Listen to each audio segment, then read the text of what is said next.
उसके खिलाफ जब सुप्रीम कोर्ट गए विजय शाह, तो सुप्रीम कोर्ट ने भी बहुत क्लियर किया कि बिल्कुल गलत किया है और इसके खिलाफ जांच भी कराएंगे और सजा भी देंगे। उनको पाकिस्तानी आतंकियों की बहन बता रहा है, तो ऐसे व्यक्ति को अभी तक मंत्रिमंडल में बनाए रखने का मतलब क्या है? तो ये सिर्फ और सिर्फ भारतीय जनता पार्टी की गंदी सोच को दिखाता है। कोई मंत्री बोलता है कि हमारी कर्नल जो है वो आतंकियों की बहन है, कोई इनका मंत्री बोलता है कि पूरी सेना मोदी जी के सामने नतमस्तक है। ऑपरेशन सिंदूर के सफल होने के बाद जो है तमाम राजनीतिक पार्टियों की तरफ से बयानबाजी भी देखने को मिल रही है। आपको बता दें कि बीजेपी के जो मंत्री हैं विजय शाह, उनकी तरफ से एक बयान दिया गया था, जिसके बाद जब मामला सुप्रीम कोर्ट पहुंचा उन्होंने माफ़ीनामा भी जाहिर किया, लेकिन इस पर सुप्रीम कोर्ट ने कड़ी फटकार लगाई है और एक SIT जाँच की भी बात कही है। हमारे साथ खास बातचीत करने के लिए आम आदमी पार्टी के जो है मीडिया इंचार्ज नेशनल अनुराग ढांडा जी। सर, जिस तरीके से विजय शाह को लेकर सुप्रीम कोर्ट ने फटकार लगाई है और आपने भी इस पर एक ट्वीट भी किया है, कैसे आप देखते हैं, क्या उन पर कार्रवाई होनी चाहिए? देखिए, सुप्रीम कोर्ट पहले हाई कोर्ट ने एक्शन लिया इसके खिलाफ,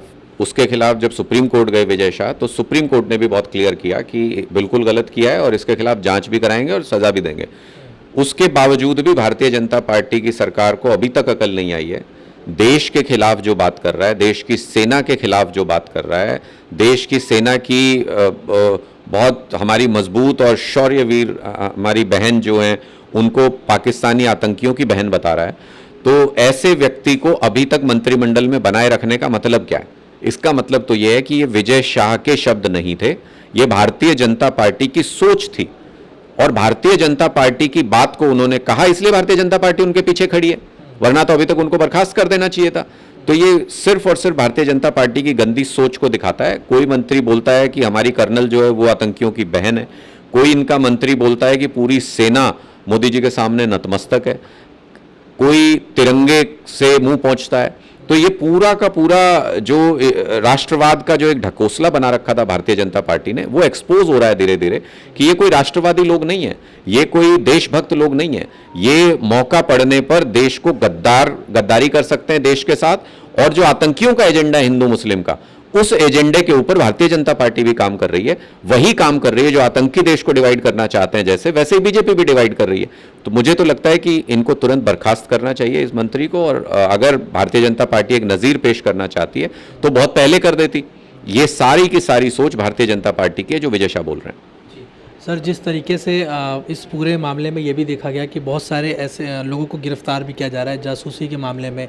एक ऐसे यूट्यूबर है जिनकी गिरफ्तारी हुई, ज्योति मल्होत्रा, और भी लोग की गिरफ्तारी हो रही है अलग अलग मामले में, तो इसको आप कैसे देखते हैं, क्योंकि इसमें कई सारे एंगल निकल के भी सामने आए। देखिए, देश से जिसने भी गद्दारी की है, जिसने दुश्मन देश के लिए जासूसी की है, उन सबको पकड़ के जेल में डालना चाहिए।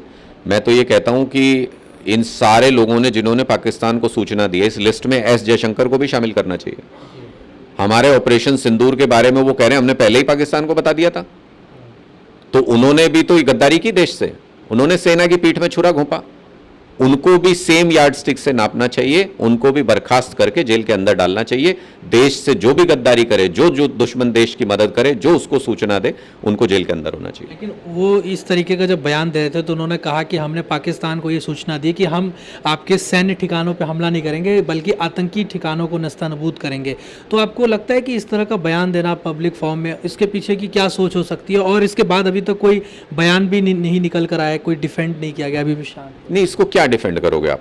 मतलब अपनी गद्दारी को कैसे डिफेंड करेंगे आप? आपने अगर सूचना दे दी, आतंकी देश को सूचना दे रहे हैं आप, जिनकी सेना आतंकियों के जनाजे में शामिल होती है, ऐसे देश को आप ये बता रहे हैं कि हम आपके आतंकी ठिकानों पे हमला कर रहे हैं, तो उसके तो बहुत सारे रिपरकशंस हो सकते हैं। उसमें तो हमने तो एक तरीके से सेना को कह दिया कि आप ये ऑपरेशन कीजिए, और उस ऑपरेशन की जानकारी पहले आपने दुश्मन को दे दी, तो ये तो सेना की पीठ में छुरा घोंपने जैसा है। इनके खिलाफ तो सख्त से सख्त कार्रवाई होनी चाहिए।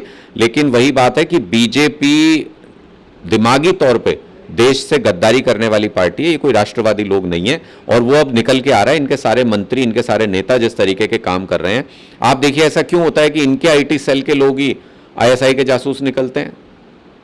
वो मध्य प्रदेश में सक्सेना और उनके साथ में जितने भी लोग थे, इनके 10 लोग थे कम से कम भारतीय जनता पार्टी के से जुड़े हुए, जो पाकिस्तान के लिए जासूसी, ISI के लिए जासूसी करते पकड़े गए थे। ऐसा क्यों होता है कि इन्हीं के लोग सेना के खिलाफ बयान देते हैं? ऐसा क्यों होता है कि पाकिस्तान को पहले ही सूचना इन्हीं का मंत्री दे देता है?